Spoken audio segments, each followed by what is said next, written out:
All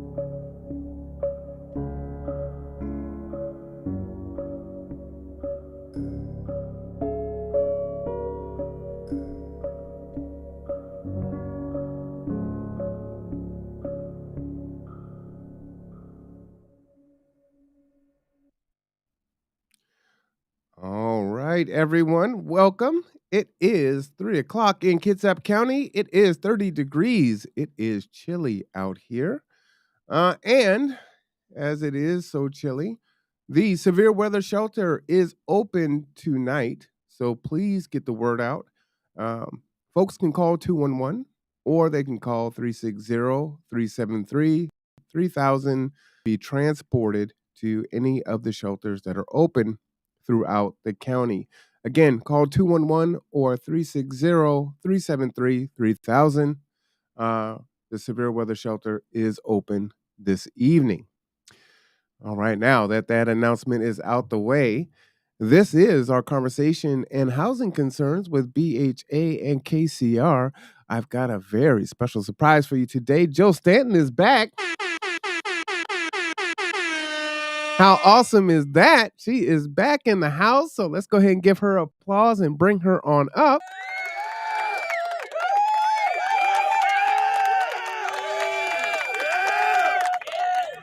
How are you doing, Jill? I'm good. I feel like a superstar every time I come here. You are a superstar. And we appreciate you coming. Yeah, it's good to see you. Good, good.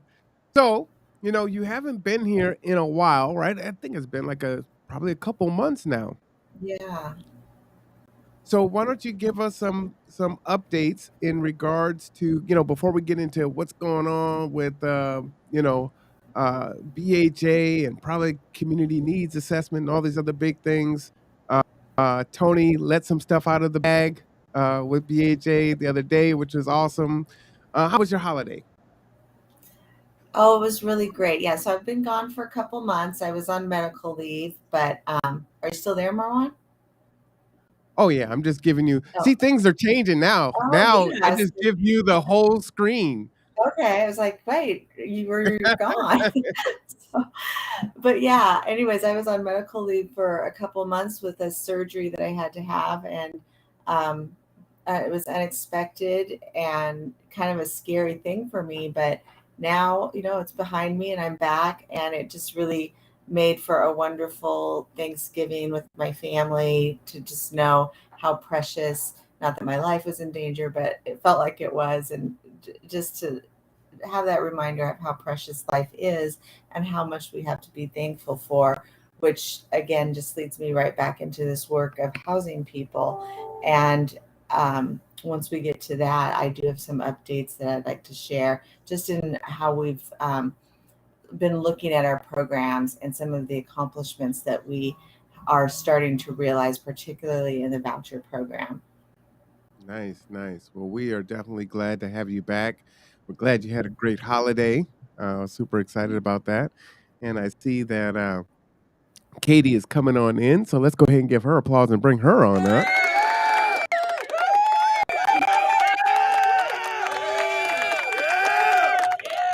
Hey, Katie, how you doing today? Hi, doing well. I went outside and it was snowing, raining. I'm not sure, but it's chilly out there. Snowy, rainy, huh? Does it feel cold? It's cold, but it's like slush. It's like slow rain or Slushy. something. Anyway, my daughter was not wearing a coat, I figured out, but Oh hopefully no. she made it to the boat fast. Now, is it extra cold on the boat? No, we keep pretty warm. The water doesn't change temperature much. So half of our home is in the water. So Really? All right. I that'll work. don't think that it is warmer on the water. That is just how I feel. No, it's not warmer, but I think we acclimate better because we're used to it, I guess. There's a lot of theories around it. There's a lot of theories. I will take your word for it. For sure. So how was your holiday? It was good. I went to my brother's house. There was 17 of us. Wow. really good Thanksgiving, and the kids got to play with their cousins. So it was really fun. Sounds like good times. All right. Well, why don't we get into it? I know there's a lot of updates. Jill, I'm going to give you the floor. Okay, sounds good. So we thought a couple of things. I'll open it up by just sharing some information. And then we actually have a little presentation on the demographics of our wait list that we thought we would present today. I love it. We presented it to our Board of Commissioners at the board meeting this past week. And I just think it's really good information for us to share on this podcast. But to get us started, so, back when I was hired January 2021, at that point, the BHA's Section 8, so our Housing Choice Voucher Program waitlist, had not been open for a couple of years. And the Housing Authority actually wasn't focused on leasing. And what that kind of created for us was a program that had very underutilized vouchers. So as I've explained before, HUD has allocated us about 1,900 vouchers. And when I came on board, we only had about 1,350 of them leased up. So there was a huge amount of vouchers out there, which were not only not being used, but not being funded by HUD. And we calculated that a fully utilized program, we were missing out on about $5 million in federal funding for rental assistance in Kitsap County. So now HUD doesn't necessarily say, you have this $5 million that you can just spend. They give us much less than that. And so then we're always trying to monitor so that we don't overspend what they've given us, but still utilize our vouchers. Well, what we decided to do at that point is really increase our leasing initiative. So not worrying about, well, we're spending 97% of the money that we are given. We decided to just start really focusing on leasing and not worry so much about the money, because we know that HUD has programs that if you spend all of the money that you're given, they'll give you more as long as you participate in what they call shortfall prevention. We weren't anywhere close to shortfall. We were just trying to avoid it so bad that we were actually, instead of increasing our program, we were actually decreasing the amount of vouchers that we use. So we kind of took a whole different approach and we opened the wait list. We've opened it twice now, and just started increasing our issuing of vouchers and doing some other things too, to try to bring more landlords onto the program and really and increasing our fair market rents so that our payment standards could go up, so that we were our voucher holders were more competitive in that market. So we really focused on these things that would get vouchers leased. So as I told the board this week, I was looking back to that time, and every month we have a HUD report that we have to report to HUD how much money we've spent, how many vouchers we've leased up, how many vouchers we've issued. And so I pull that report, and when you pull it on a monthly basis, you might see an increase of 5 in 1 month or 10 in 1 month, or you might even go down in 1 month. So it's looking at it on a month-to-month basis. It really doesn't tell the picture. But when I took it for the board wanted to see this whole time period, which has been a year and 10 months, and looking at it from where we started to where we are now, I realized we have over 150 more vouchers leased than we did back in January of 2021. Wow. And that is an incredible number to me, because given the shortage of housing in Kitsap County, just affordable units in general, we have over 150 people that found housing with a voucher. Now, 65 of those were in Pendleton Place, so that was a new housing stock. And then, of course, we bought the 5 houses, and there's been, other things that have increased some of the housing, but it's still an incredible number when you think about it. And it's not just Bremerton Housing Authority that did this. All of these community partners that we've been working with to get referrals into our program to help with to help people that they refer into our program to actually go out there and find homes. We've got the Deborah Jacksons of the world. Just, she will not be denied. So it's like people are finding homes, and it's just an incredible accomplishment that for this community that we've been able to house over 150 households in less than 2 years, utilizing these vouchers and working together to do this. So that was one thing I just thought is really important to highlight and bring up. The other thing that we talk a lot about is the Foster Youth Independence Program. I was actually just on a call with DCYF, and they're trying to get this program in every county in Washington, and they just use Bremerton and Kitsap County as the shining example because of the 25 vouchers, we already have 12 foster youth aging out of foster care housed in this community. And it started in January. And we were working on this program well before it started in January, but just the fact that we've had this success is amazing. And this, again, is because of this partnership where the county is funding the services of Olive Crest, who's basically the nonprofit that is doing all of the work, the case management, the housing navigation, helping with helping these foster youth to apply for the voucher, and they're just doing a phenomenal job, and we've been extremely successful. And they have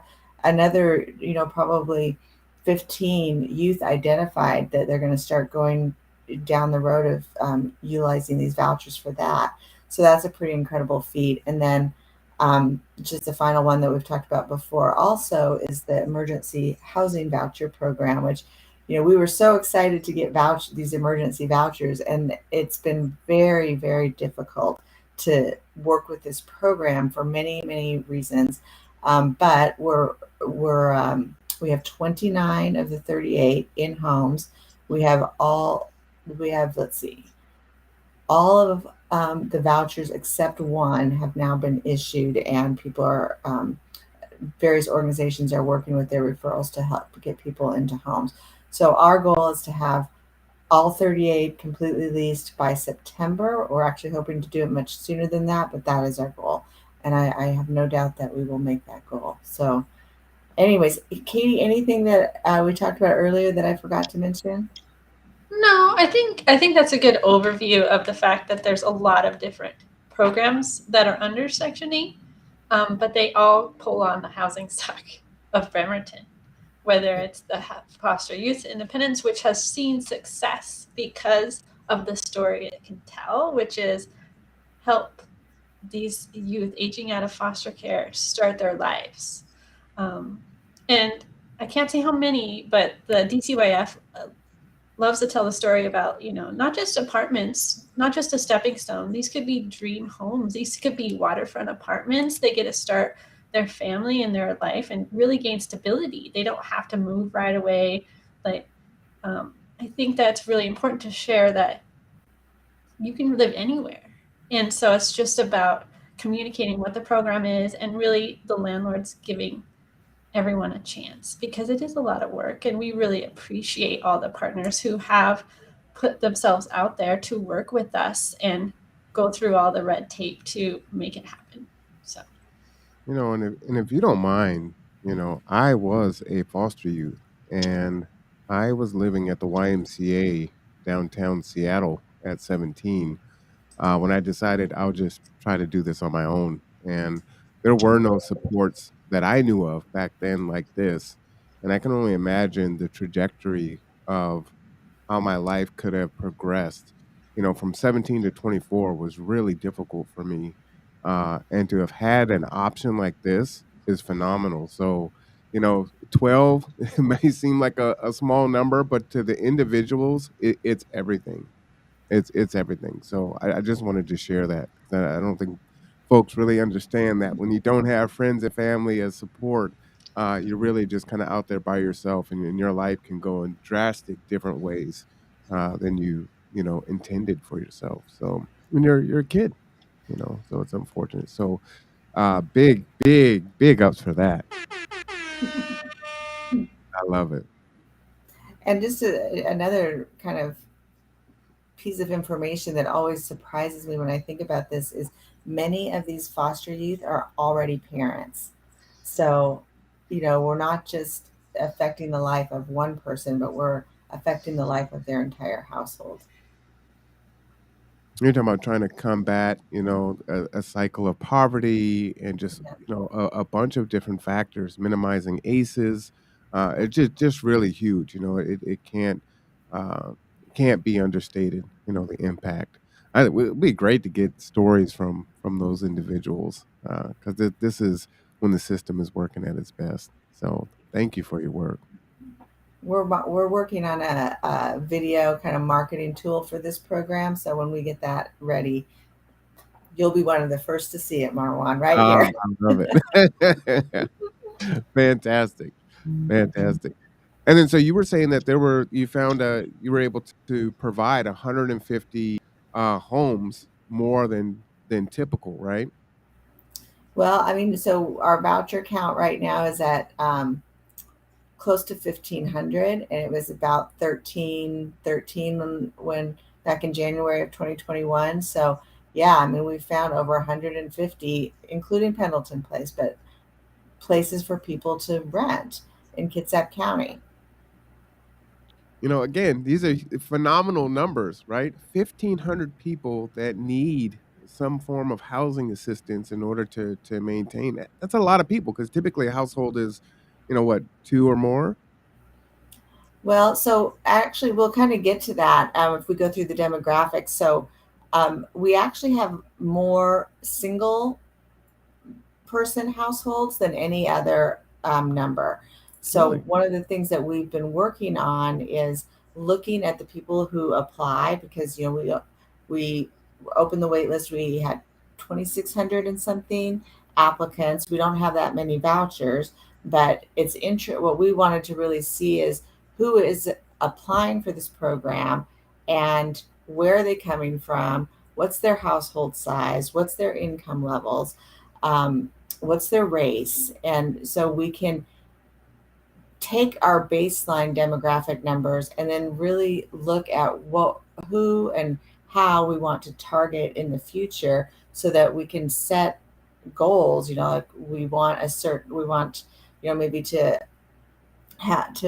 do outreach to certain populations that are underserved. And now that we have this demographic information, we can use it to establish, how are we going to open waitlists in the future, and how are we going to put in a preference strategy so when we open our waitlist, we're actually able to give preferences to the most needy, or establish whatever those protocols are going to be. So maybe this is a good segue for us to kind of take a look at that demographic information. Katie, are you going to pull that up? Yeah, I can pull it up. As And Katie is I'll let pulling that up, Katie go ahead. Joe, let me just ask a question. A Mhm. lot of times when we're talking about, the unhoused and unaffordable housing, it is typically framed around families. So it's interesting to hear, statistically that it's more individuals that need housing. Any thoughts on that? I I mean, yeah, go ahead, Katie. One thing I want to know is we're going to look at the demographics of the waitlist applicants. And Okay. we have to remember the it's like a pre-application. Nothing is verified at the time of application. So as long as they enter one household member, they can get through the application. Once they get to the top, we'll verify, oh, you have more, so we'll add them to the list. So it's good information we could utilize, but I don't think it's maybe not the only information. The community needs assessment will help us balance that as well. But the more data we can collect, the more we know what is important to make decisions off of. So I think we do get a lot of single person because, like I said, that's one factor. The other factor is elderly and disabled are our highest populations. Hmm. So we want to make sure that we have appropriate housing for those families and those households that are single person households that so those are a factor, I think. Yeah, I would agree with that. Is that this is good information, but it's not total, complete information.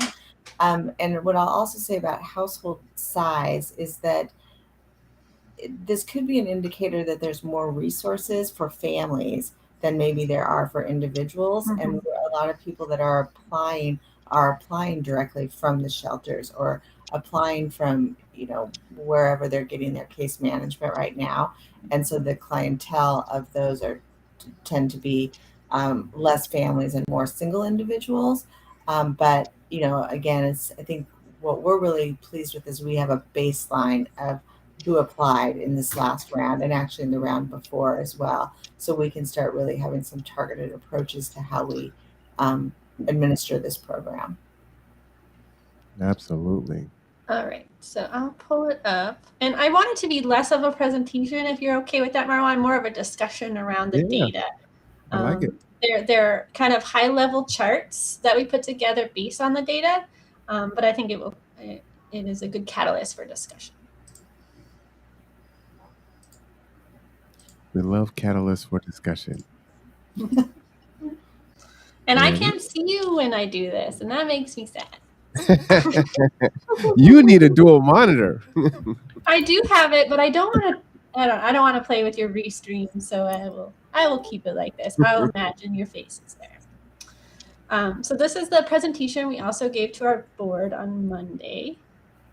So again, it just starts with, this is the waitlist demographics. And again, these are the applicants who applied to the waitlist. And I think it's important, so if our first waitlist opening this year was our Housing Choice Voucher waitlist, which opened in May for 5 days. So we have to remember that. And it was our first opening using Rent Cafe, which before anybody could just click on the link to the form and fill out the form. With Rent Cafe, as we all remember, you have to have a unique email and password and log into your account to be able to apply. So I think that's a good note to make, because we really wanted to see success just in the amount of applications compared to just clicking on a link. And I think you'll see in this first chart that you can see that we opened the waitlist, the Bremerton Housing Authority HCV waitlist in 2018, 2021, and of course, May 2022. So here's the first chart comparing those numbers and we really only tracked race for the last two. I think we might have more information with that, but we focused on just the different races that applied. So Katie, is that this breakdown here, does that kind of track with the population by race here in the county? Well, I'm glad you asked. So this is the next slide. This shows the distribution, not necessarily focusing on the numbers, but this percentage. So in 2021, you can see we had a little bit more, less Caucasian white and more of the other races. And in 2022, you can see that number is a little bit larger. But in Kitsap, at least from the census data we have, not based on income or poverty level, it's 82% Caucasian white. So we are definitely within that and doing a better job here. But I have to say, remember, this was just a link. This is a Rent Cafe registration. The other difference is in 2021, we did some outreach, and it definitely was a public outreach campaign, but we wanted to focus on an overall all-out public outreach campaign in 2022 just to get the information out. So I don't know if it reached as many people in 2021. We don't have those numbers, but it's interesting to think about the change in leadership we had these years and things that were happening, that we want to use 2022 as our baseline, especially because of the Rent Cafe and the different way you apply for the wait list.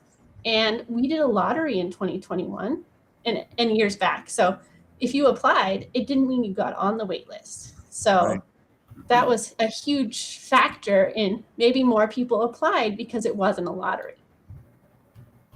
So I have another question for you, Katie. And this one may not be one that you can answer, but I always wondered about the multiple unknown, um, because that just seems to be kind of a catch-all. Is there any kind of conversation about, making picking maybe 5 of the most popular or most, popular is not the word I'm looking for. Like combinations, though. Yes, and Mhm. and so we can drill down a little bit further? So it's interesting because I have that data for 2021 Mhm. and 2018. It's data we gathered. In 2022, because of the way the application changed when we switched to Rent Cafe, it didn't have that option of the multiple. So it is interesting to think about how we can utilize the data we already have or get more data from that, because again, in the Kitsap distribution I have right now, it's multiple as well. So we wouldn't be able to easily compare it, Mhm. but that is something we want to do now, especially with the community needs assessment information. I've seen a draft of it and it's amazing to see. They got over 4,500 responses. So it's really detailed information. Oh, Katie, Tony came on to the podcast Monday and gave us a little sneak preview. It's nice, isn't Eh it? oh, yeah, I can't wait to get my hands on it. It'll be I really feel like doing this and the CNA at the same time, Kitsap County is really going to have the data we need to create targeted outreach um, that is really necessary to run these programs. Well, let me ask you this. Can we extrapolate, anything from, let's say, looking at, African American Black from 21 to 22, it dropped down by 4%, and you could Mhm. say, "Well, maybe that went into multiple unknown," but unknown actually went down a percentage. So, Mhm. what can be inferred by that, if anything? I would say it was more of a blanket outreach. I remember when we did the May wait list and we would go to the coalition and present. And then somebody's like, well, next time let's get a meal going at the Salvation Army, or let's do this. And those are things that, because we were focused on making sure people were getting registered and understood the computer literacy piece of it, that next time we can really do those hands on kind of outreach with the partners, especially because we're on the other side of COVID, and that we can think more about how we can do that hand in hand with what we already do. Absolutely. Alright. Jill, does anything stand out to you so far on this here as a ED looking at these numbers? Well, I mean, I too just find it really interesting to look at the race distribution and compare it to the race distribution of Kitsap County in general.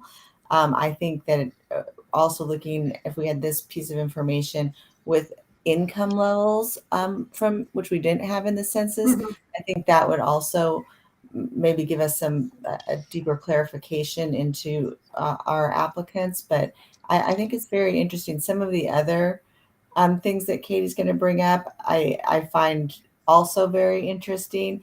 In particular, we have a chart showing where in the different Mhm. cities people applied from in Kitsap Oh, County. wow. Oh, is Okay. this? Yeah, this is the chart. This one I found really interesting because 28% actually were from the city of Bremerton, which isn't a huge surprise to us, but we've never seen this type of information before. So it's kind of good for us to know, okay, where are the people that are in need of this housing really living right now? Well, outside Kitsap Mason County was the largest? What area is that? So yeah, it's kind of funny. So anybody in the nation can apply for our wait list. So when we open the wait list, we have to manage it very carefully. That's why we only keep it open for a very short time, 1 week, because once it kind of the information gets out there, we could be flooded with applications from all over the nation. And Wow. so that always the outside our Kitsap County area, outside these zip codes, is always kind of the largest piece. But what we need to do is kind of look at that and say, how many were from other places in Washington that truly want to come here to Kitsap County versus people that are out of the state and that are just applying for any wait list that comes open. Because remember, if they get a voucher, the rule for us is that they have to live here in Kitsap County for 1 year, but then they can take their voucher and report it to wherever they want to go. So there's a lot of people that are looking for those types of opportunities, and um, they may apply for our wait list, but if they actually get called, they may have no interest in coming to Kitsap County versus someone who maybe lives in Seattle or lives in Eastern Washington and they would want to come to Kitsap County. So they apply for our wait list. But really, to keep it in perspective, the way we kind of look at this is, almost 70% of our applicants actually came from our county. So while that category looks really big from outside our area, it really is not the majority of who applied for this wait list. So that's a good thing. Gotcha. Okay. And just for clarification, let's say I was unhoused in South Carolina, but I'm just applying for housing anywhere, voucher anywhere. I get it. And it's like, oh, I don't want to relocate to Washington and Kitsap County. So then, I can decline that and it goes to the next person. And if they did accept it, then they would come and move to Kitsap County and they would have to live here for a year and then they could take their voucher somewhere else if they didn't want to stay in Kitsap County. Yeah, exactly.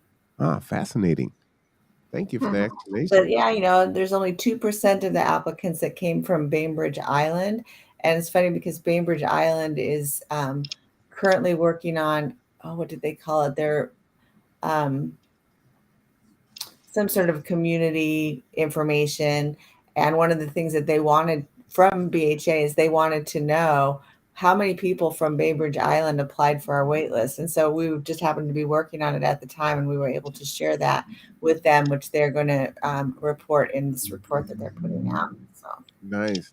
So what did that number, what is that number? Do you know that 2%? Is that 20 people? Is that 2% of 2,653? Oh, 26. Okay. mm-hmm.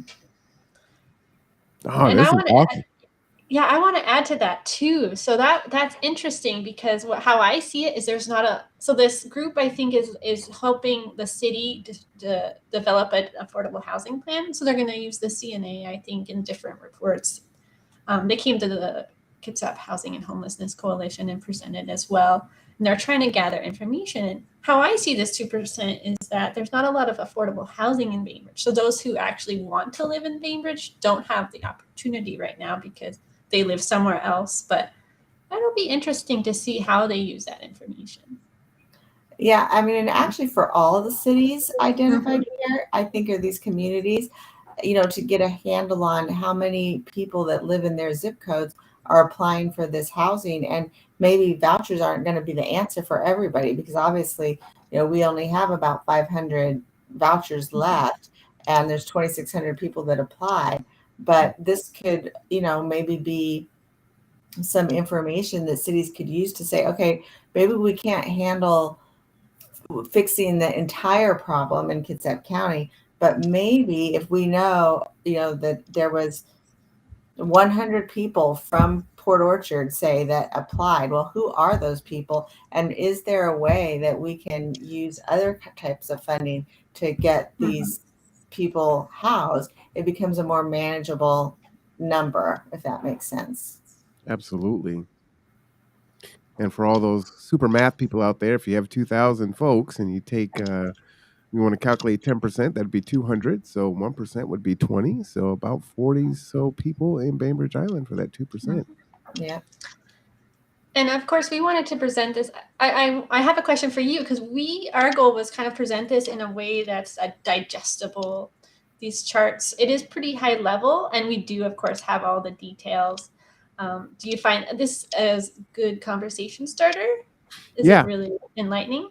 Absolutely. And I think it's great if people can kind of ask questions, like you said, doing it in a more dialogue way. It's like, oh, well, what does 2% actually represent? And so what is, because it is alarming to see like outside Kitsap, Mason County is the most, what does that mean? It's like, oh, okay. So that's what that is. So yeah, I think that that helps a lot.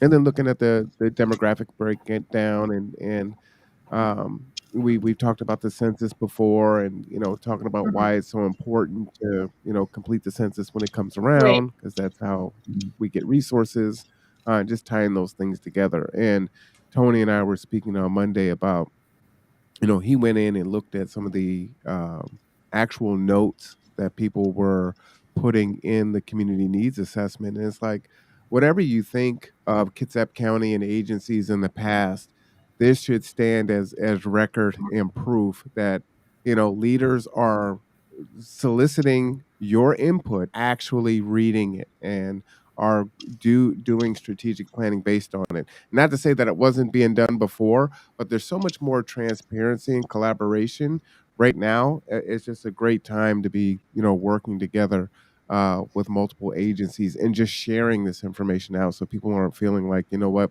people don't care, these agencies don't care, no one's doing anything. It's like, no, it's actually quite the opposite. This is a huge problem, huge issues, lots of barriers, uh, but folks are trying to solve the issues as quickly and effectively as possible. And thinking out of the box, which is huge, and Jill is super, very much a testament to think out of the box thinking. And making it happen, right? Jill has racked Yes, up a ton of I wins this definitely year. agree. I definitely think our leadership is they're change makers. So we'll see more change, and it's good change. And again, we keep trying to use some baseline information to make our decisions so that we can continue to improve and measure our success. So one thing we didn't note about the ethnicity, which we found interesting, was in in our application, you weren't allowed to have no response. Either you could choose Hispanic or Latino or not Hispanic or Latino on our Rent Cafe application. But both in the Kitsap census information and our prior applications, you could have no response. That was just an option. So seeing that the actual purple, the Hispanic or Latino, is very similar. We just don't know much about this unknown.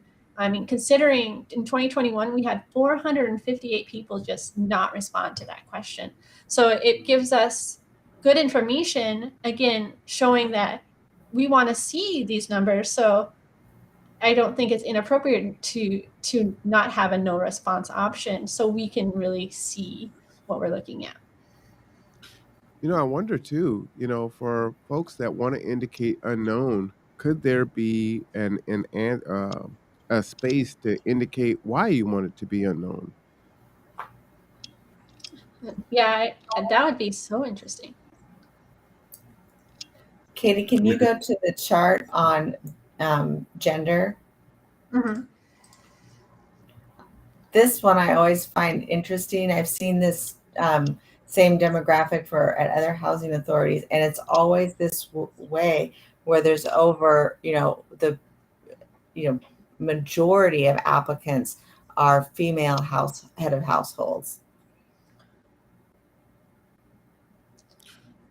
Now, what's interesting to me is I come across a lot of statistics that say that, single males and males are, the majority of the unhoused nationwide, but then you're saying that this is what you see, when this data is collected, and so you're saying that's a kind of a direct result that the, women are typically head of household, when there's families, and this is kind of bearing that out? Well, I'm not really sure that that's what I'm saying. Because I've heard that statistics too, and I more wonder, are the men head of households not applying? Or do they not have the resources, like the case management? That are we not reaching them, somehow? Whereas the female head of households might have access to understanding how to apply for the voucher program. But this is a very consistent statistics that on wait lists, that when the wait list opens, the majority of the applicants are female head of households. Yeah, that's interesting, and maybe that's like, there's more women's shelters and shelters for, Hmm. families and, women fleeing domestic violence, and so there's going to be ancillary resources connected there, so they may get tied in. Oh, this is really interesting. So Yeah, exactly. one thing I want to note about this. So when we were finalizing our Rent Cafe application, I'm generally new to the administration of the HCV program and the requirements that HUD needs. So our application is built through our provider based on compliance requirements that HUD, of course, needs. One thing that we couldn't do was give an option other than male and female, which this Mm, one you would think would have many more options for this chart. Even a no response option in that case, right? Because there's a lot of reasons you wouldn't want to give a response to a binary question like this. right. So we will continue to see, what we need for HUD requirements, because I can't imagine that will be I want to say that will change in the future based on everything, that we can provide more options to this question. So. I was trying to pull up the Kitsap point in time count to see if it was broken down by gender to do a comparison, but I don't see it there. So Do you have any background on that, Jill? Um, what's that again, Katie? Just because there's right now, I asked the question of Yardi, our provider. I was like, "Can we do another option?" Oh, They said, "Nope."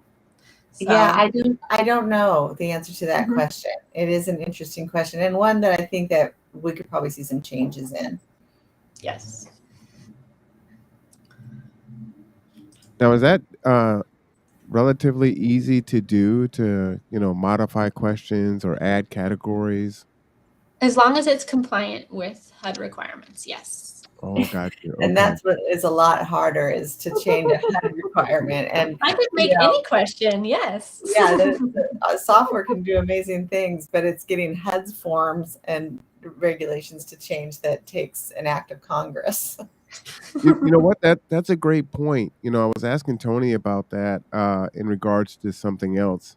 It had to do with the community needs assessment and advocating the other way, right? Um, So, is there a pipeline that you and other agencies have to speak to HUD and get them to start changing how they do things? Because it seems like they're so far removed, looking at the 30,000-foot level and trying to service the entire country, that the nuance and getting granular can be a little difficult for them. So, is there a space to get feedback from housing authorities and say, hey, you need to collect data this way and you need to do it this way? Be a lot more effective and more helpful. Yeah. It Yeah. does I that mean, exist? so HUD does do these things where they're called listening sessions, where they come out and they go all over and they ask for information, but they're usually very, they're usually uh, dedicated to specific topics.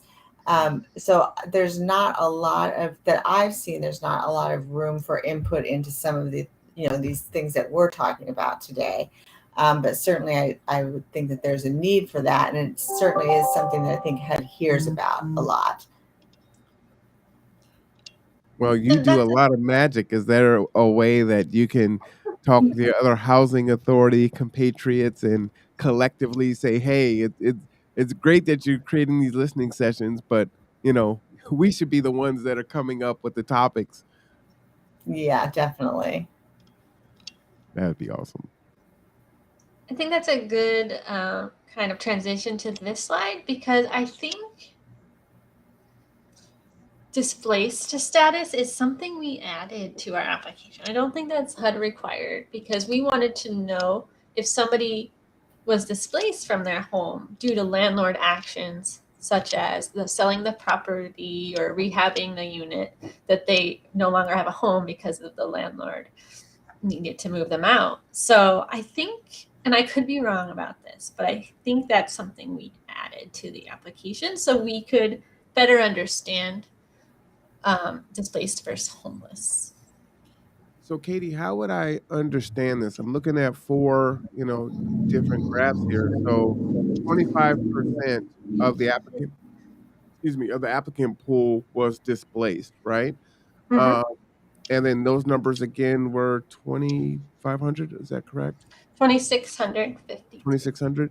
So 2,600 of the people were displaced um, because the landlord or whatever the case may be. And Mhm. is that and 13% of those folks were elderly. But can you go and look at how many of the 25% that were displaced were actually elderly or I disabled? can see that, but I mean, Ooh. not on this right now. I could Oh, see okay. that, yes. I could see Good. individuals and how they it's not just it throws it in randomly. Like I could see how it compares. In this case, these do not compare to each other.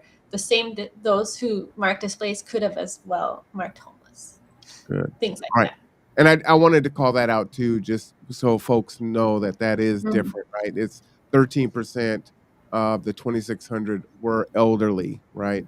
25% were displaced of the 2,600 folks, not that you can kind of compare those things together. Yeah. So I'm just And kind of, yeah, the elderly status is important because there's certain properties. Um, I can't remember all the benefits, but it's just based on their birth date, and so that our report produces this chart. So elderly is over 62, correct, Jill? Over 62, but the near elderly is 55 to Mm-hmm. 62. Yeah.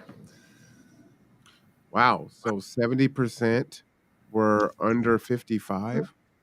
Mm. Wow. Yeah, that's another kind of big number to look at. Well, and even looking at, 30%, you know, near elderly or elderly, 2,600, 10% would be 260 multiplied by 3. I mean, you're talking about 750 people, right? That's a lot of, elderly folks that are experiencing, uh, oh man, that's a huge number. It's exactly. And same with disabled, right? Mm-hmm. 40%. That's even more than the elderly. So, Mm-hmm. you're talking about over 1,000 there that are disabled. It's like, so how do I have adequate housing that I can pay for, that I can live in? Yeah. I really appreciate you guys sharing this. I was having a conversation um, with folks that don't understand the issues or the triggers that cause folks to experience homelessness. And a lot of the misconception, as we know, is still centered around drug addiction or alcoholism. And it's like, no, there's so many other factors. And so I think this is really important from an educational standpoint and a empathic standpoint. So again, thank you for collecting this data and sharing it out with folks. Yeah, I mean, I think it's really important information to know, who is applying for these vouchers and is there a way that we can do more to help them, knowing that the time it's going to take to get a voucher in their hand is really long. Mhm. And what are those times right now? I mean, so I don't even know that we've pulled from our wait list opening yet. So I would say, it could be a year to 5 years. Mm-hmm. Wow. Something that really resonates with me is that Bremerton Housing Authority, I think I've said this many times, but we offer permanent rental assistance. And it might take a long time to get it, but then you have it. Mhm. And that's very different than the emergency rental assistance, which, of course, I mean, those are the downfalls of ours is that it takes a long time. So it won't be there in an emergency, but can, get on the wait list. It'll be there when you need it, and it and it's really a valuable benefit. It just takes a long time. But like you said, it's there. So, hopefully your situation changes and when you finally do get called, you don't need it and you can pass it on to someone else that does. But if you do, then it's there. And in that sense, it's pretty appropriate to have it be called a lottery because I'm sure it feels that way for someone to, if you've waited even a year, it's an eternity when you're unhoused. To get that call and say, "Hey, we've got a voucher for you that you can use now," is wow, just tremendous. And I know it's still very difficult for folks to find housing. I have some folks that are close to me that are just they're doing everything they can to find housing.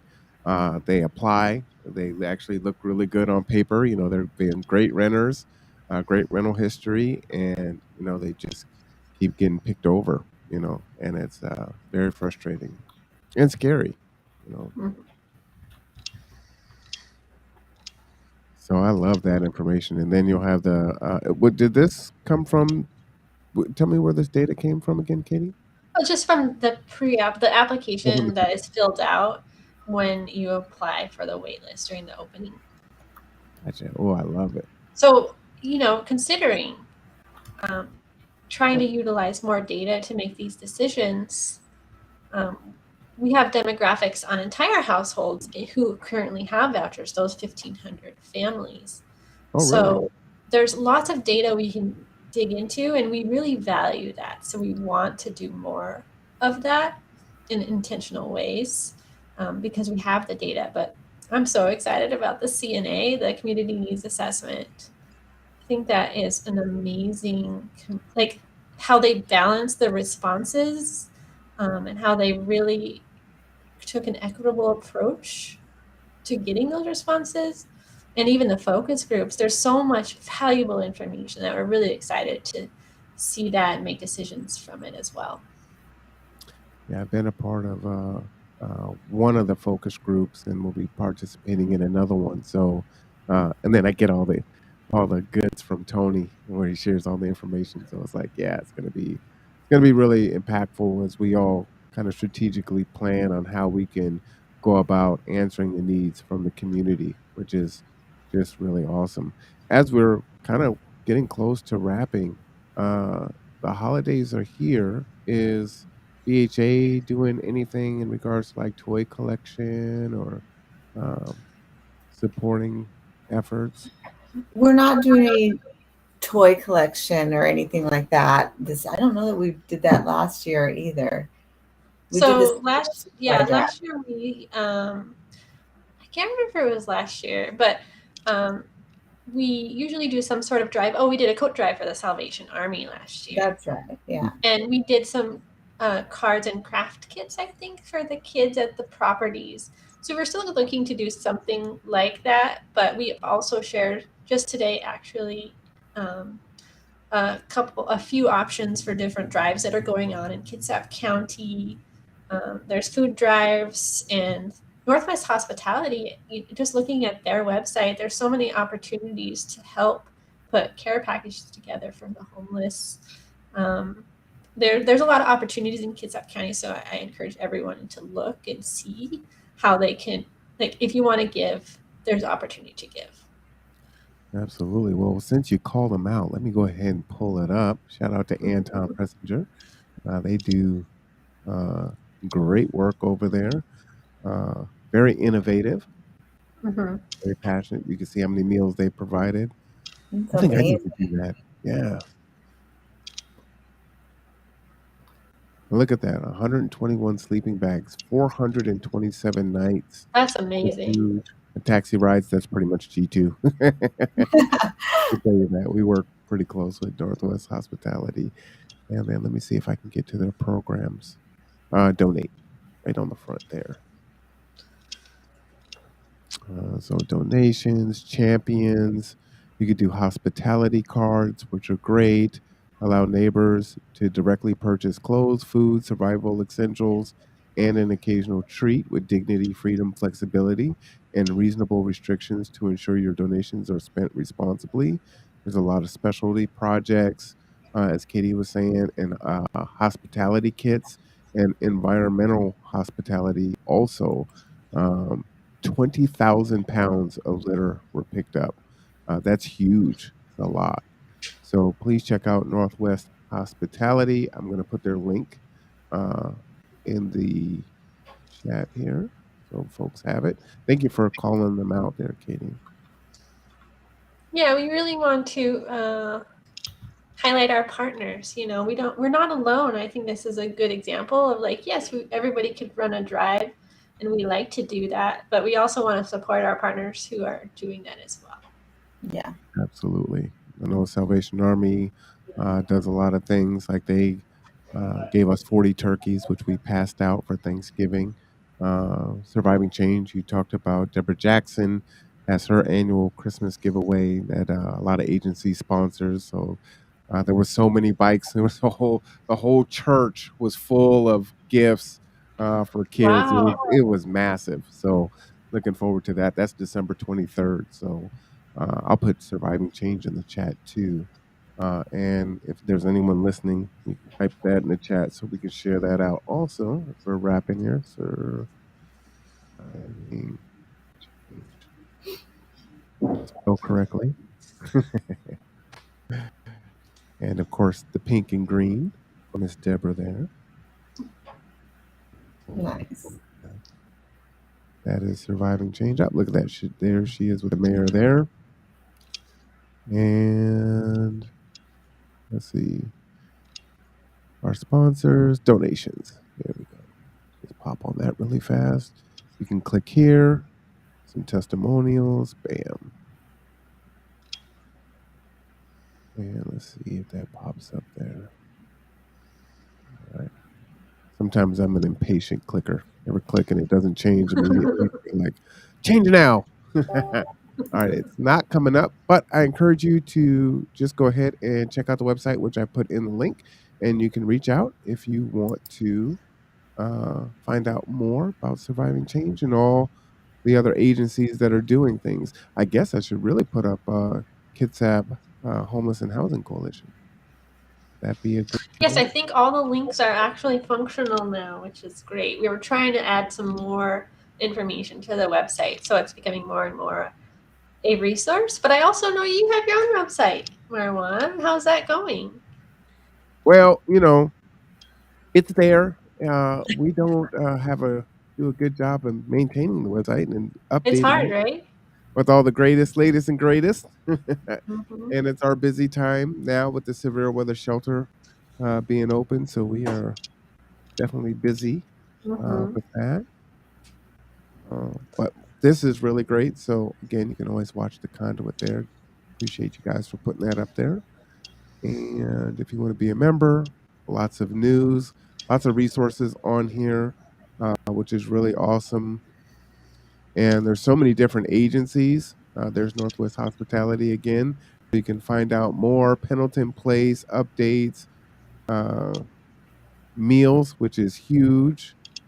And there's also downloads. So there's just a ton of information here. Free food in Kitsap.